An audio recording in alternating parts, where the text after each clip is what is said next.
सोपान अनुसार प्रथम होची अधीति, तापरे बोध, अभ्यास, प्रयोग, प्रसार। तापरे आसीला मातृभाषा पठन को।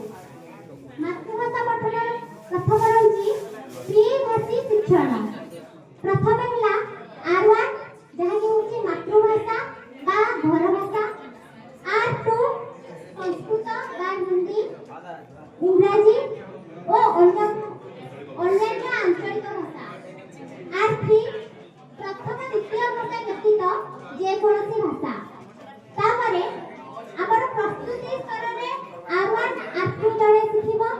मौलिक स्तर रे दर्शा हेछि प्रस्तुति, मध्यम स्तर, माध्यमिक स्तर रे ये R1 R2 रे हिते सेटा दर्शा हेछि।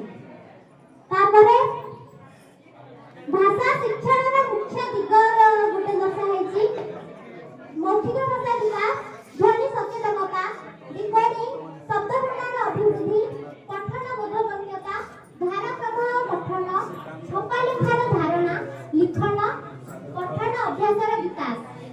तापरे हमर मातृभाषार आसीबा नुवा बही भाषा महक, जहा कि तृतीय चतुर्थ पंचम तार ना रहिछि भाषा महक। प्रथम और द्वितीय श्रेणी पाई साहित्य बहिर ना रहिछि झुलणा। तापर आसीबा टीचिंग इंग्लिश, सेथिरे पंचपदी रहिछि सोपान, introduction, presentation, practice, implement, extension. English रा बही रहिछि चतुर्थ श्रेणी पाई पल्लवी, षष्ठ श्रेणी पाई जस्मिन।